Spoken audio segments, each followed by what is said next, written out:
What's up, YouTube, and welcome back to my channel. And in today's video, I'm going to be talking about the Texas A&M Aggies and why I think they can make a run at the SEC West title and potentially get in the playoffs. But if you haven't, please like, share, subscribe, and hit the notification bell to be notified for future uploads.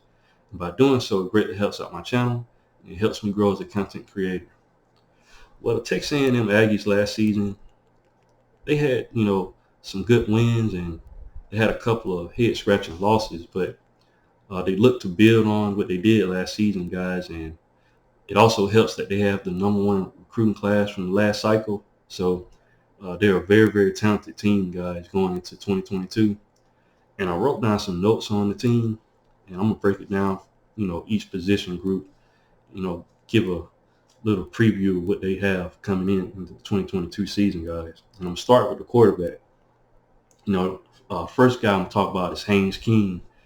This is a guy that was the initial starter last season, but he got injured, and Zach Calzada stepped in and was the quarterback for the rest of the season. But he's no longer with the team. He's with Auburn now, so we expect Haynes King to come in and play for the position, guys. He's their speed and evasive quarterback. He's like a dual threat. He's a very, very fast, guys, and he displayed that in the maroon and white game. So he's definitely a guy to look out for.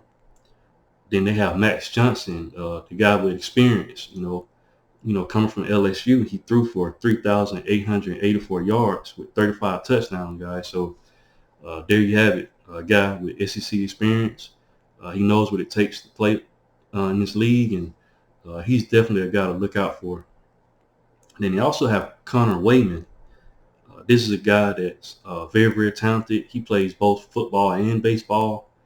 And out of the three, he has the best arm talent. So he's definitely a guy that can sling it. And he's definitely going to be a guy to look at as well. Then we'll switch to the running backs. They have Devin Akane. I believe that's how you pronounce his last name. He's their speed back. He's a guy that got experience. But he's going to need help behind him. And LJ Johnson will probably be the #1. I mean, not the #1, but the #2 guy behind him, to help him out on the depth chart.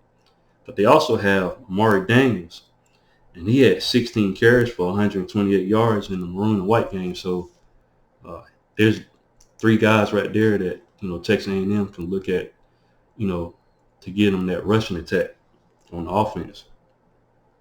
Now, wide receiver, they have Anias Smith. He's probably going to be their go-to receiver, a guy that's been in the system. He knows the playbook, so he's definitely going to be the guy to look at that's going to be leading the pack at wide receiver. But they also have a talented 5-star recruit in Evan Stewart. And he's going to be a guy to look out for. He's a speedster, guys, and he's definitely going to be a threat at wideout position. But they also have other candidates in Moose Muhammad III, Yul Keith Brown, and Jalen Preston. So one of those guys are going to have to emerge, behind, Anias Smith, to step up and be the guy to help, on the offense on the outside, guys. So that's definitely going to be some guys to look out for. Then we'll switch to the defense. And on defense, guys, Texas A&M is going to have a really, really good defense, guys. They displayed it in the maroon and white game. And one of the guys that stood out is Avery Hughes. He's a walk-on, guys, but he played really, really good in the maroon and white game.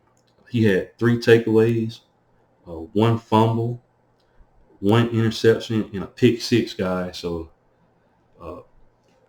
they was putting pressure all on the quarterbacks, guys, and he was picking guys off and stuff. So he's definitely going to be a guy to look out for. On the edge, they had Anthony Lucas, a freshman, and he was consistently in the backfield. So there's another guy that's on the defense.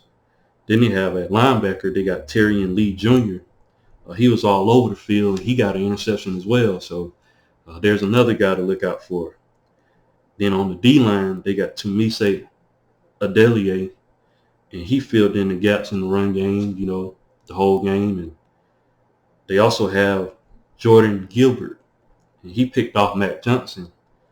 This is a guy that got experience. So, like I said, they got guys on all levels of the defense that's dogs, guys, and The last couple of seasons, Texas A&M defenses had gotten better and better. So, and they recruit at each position like no other team in SEC. So they're right up there with Alabama and the other teams, the LSU. So Texas A&M, with their recruiting, they're getting better and better, and they're going to be a team to look out for in the SEC West this year, guys.